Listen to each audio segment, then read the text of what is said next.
Saya punya keyakinan dia lebih baik daripada saya. Kepada semua teman-teman,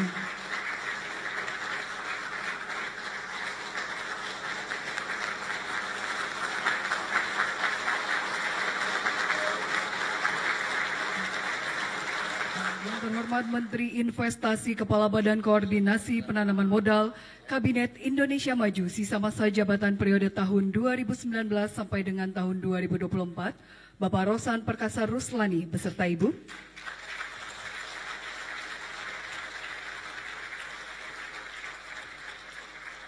Yang terhormat Menteri Investasi Kepala Badan Koordinasi Penanaman Modal Kabinet Indonesia Maju periode tahun 2019 sampai dengan 2024, Bapak Bahlil Lahadalia beserta Ibu.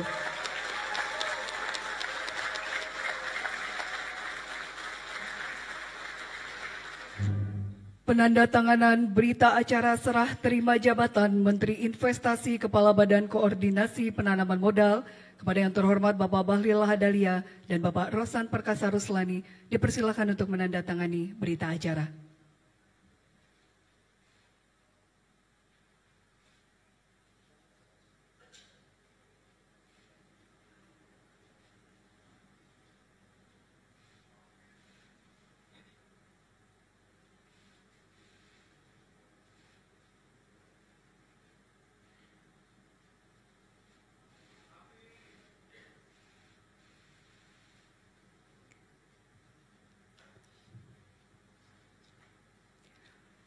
Selanjutnya mohon berkenan Bapak Bahlil Lahadalia dan Bapak Rosan Perkasa Ruslani untuk menuju podium.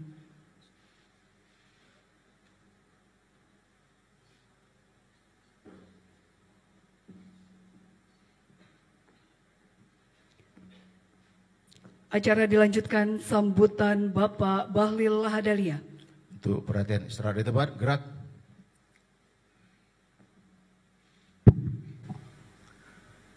Bismillahirrahmanirrahim.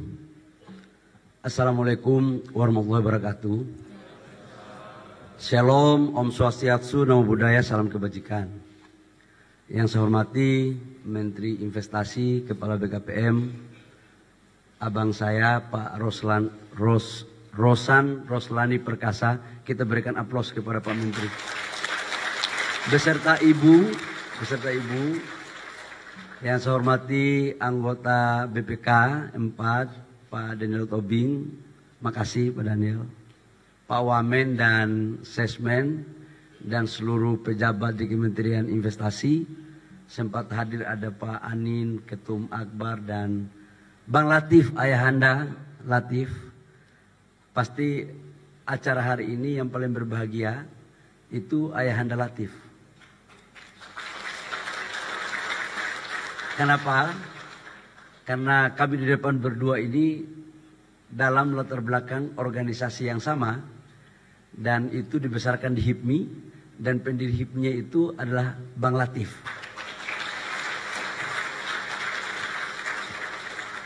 Bapak Ibu semua, seluruh karyawan Kementerian Investasi yang saya hormati dan seluruh undangan yang mohon maaf tidak sebutkan satu persatu, ada Pak Saleh, ada Pak Dekan Fakultas Ekonomi tadi, penasehat kami, ada Pak Michael Watimena dan teman-teman yang lain.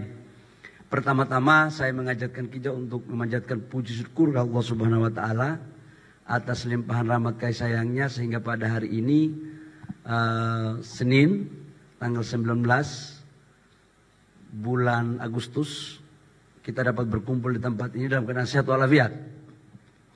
Dan semuanya itu dalam rangka serah terima jabatan. Tidak terasa waktu berjalan, ternyata saya 4 tahun 8 bulan ditugaskan oleh negara untuk memimpin Kementerian Investasi. Sedikit kilas balik Pak Menteri, saya izin melaporkan tanggal 23 Oktober 2019 kami dilantik di sini bersama-sama dengan anggota kabinet yang lain untuk ditugaskan di BKPM. Waktu itu BKPM masih status sebagai badan yang kedudukannya setingkat menteri. Waktu berjalan atas bantuan dari Kementerian Investasi, teman-teman tim, kita perjuangkan BKPM menjadi kementerian. Ada satu kementerian yang dilikuidasi dan kemudian BKPM dirubah menjadi Menteri Investasi garis kepala BKPM. Dan karena itu pertama kali BKPM menjadi Kementerian Investasi pasca reformasi adalah sekarang. Yang kedua, waktu berjalan kantor ini dulu kewenangannya masih sangat sedikit. Saya ingat betul waktu itu dibantu oleh Ibu Farah. Saya tanya, Pak Menteri, apa sih masalah kantor ini? Kurang percaya diri, kewenangan tidak ada, pegawai yang sedikit, macam-macam. Alhamdulillah sekarang Pak Menteri kami laporkan kewenangan di kantor ini dikit-dikit ada dari semua kementerian. Ada Kementerian SDM, sebagian kewenangannya diambil oleh Kementerian Investasi. Ada sedikit dari Kementerian Keuangan, tax holiday, tax allowance. Ada juga sebagian dari Kementerian Kehutanan. Jadi kalau dikumpul sebenarnya kewenangan Kementerian Investasi sudah lebih besar daripada Kementerian Induk sebenarnya kalau dikumpul-kumpul. Itu pun terjadi karena kerjasama teman-teman. Saya hanya menjadi koordinator aja. Yang ketiga adalah Pak Menteri, saya juga laporkan terkait dengan kinerja Kementerian Investasi. Dari tahun ke tahun naik terus.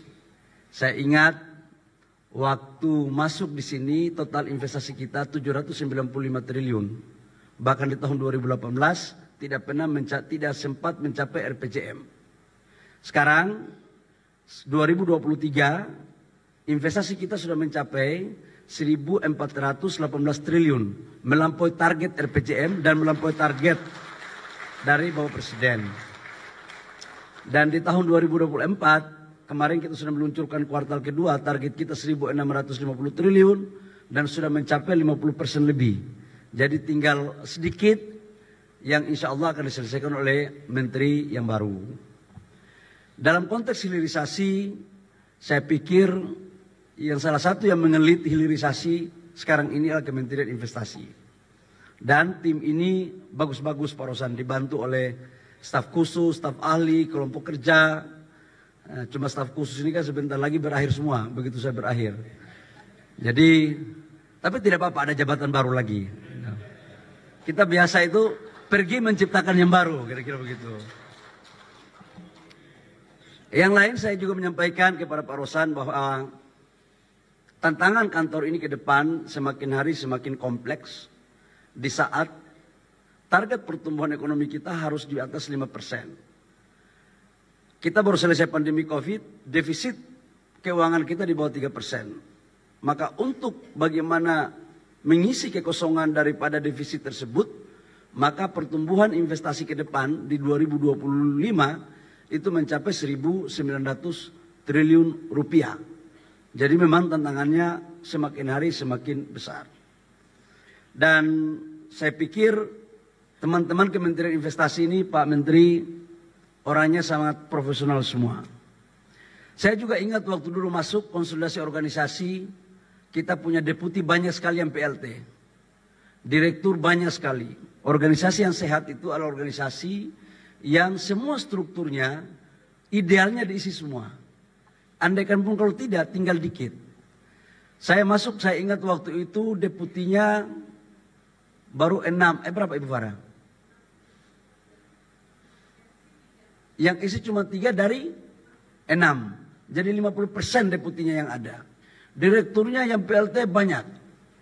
Pak Sesmen ini dulu deputinya 3 tahun, dia cuma PLT. Pangkatnya direktur, kewenangannya deputi. Karena kerjanya bagus, kita perjuangkan jadi wakil menteri. Itu. Sekarang alhamdulillah Pak Menteri, semua jabatan sudah terisi. Direktur-direktur semua sudah alhamdulillah. Deputi semua sudah alhamdulillah. Sesmen juga sudah, tinggal 1 deputi. Yaitu deputi hilirisasi. Yang lainnya semua sudah bagus. Dan 90% pejabat di Kementerian Investasi atau 95% pejabat di Kementerian Investasi adalah pejabat yang berkarir dari Kementerian Investasi. Ini hasil daripada buahnya Pak Lutfi juga dulu. Jadi ini dari HIPMI ke HIPMI. Asal kementerian ini jangan dirubah menjadi Kementerian HIPMI saja. Ya. Terakhir, saya menyampaikan Pak Menteri bahwa alhamdulillah kantor ini mengurus izin. Karena mengurus izin pasti bersentuhan banyak dengan dunia usaha. Kalau pemerintah tidak mengurus staf di Kementerian Investasi, nanti pengusaha yang mengurus mereka. Nah, saya takut waktu itu meninggalkan kantor ini sebelum ada legasi tambahan. Maka saya memperjuangkan kesejahteraan. Nah, kesejahteraan mereka alhamdulillah sekarang gaji mereka sudah setara dengan gaji Departemen Keuangan, Kementerian Keuangan. Jadi ESDM pun kalah, ada Pak Sekjen ada di sini. Sekjen Kementerian SDM ada ikut saya, nggak ada. Oh ini berarti jelas fatsunnya kalau gitu. Nah, itu. Artinya apa saya mau sampaikan? Artinya saya mau sampaikan apa? Gaji di kantor ini udah bagus. Makanya saya titip pesan kepada teman-teman semua, kerja baik-baik. Berikut terakhir dari saya terima kasih banyak atas kerjasama kita selama ini. Saya yakin Pak Rosan adalah senior saya. Pak Rosan ini adalah guru saya waktu dari Papua. Saya punya keyakinan dia lebih baik daripada saya. Kepada semua teman-teman,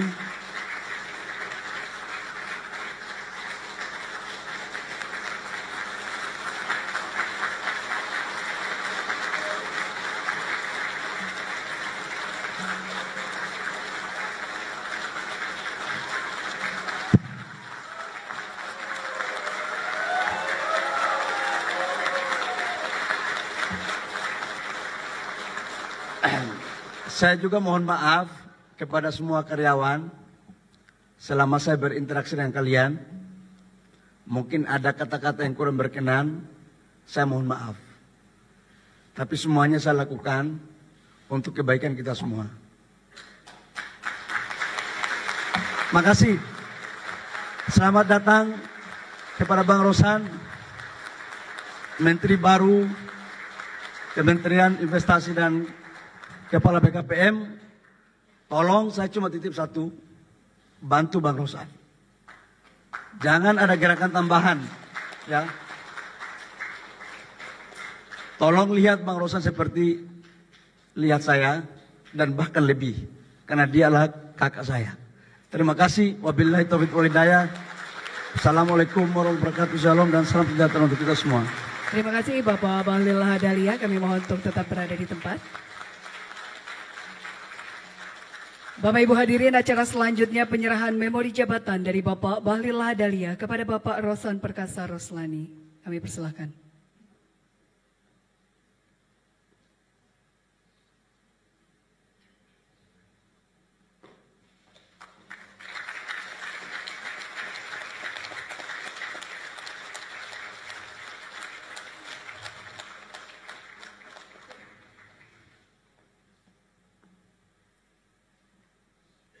Baik,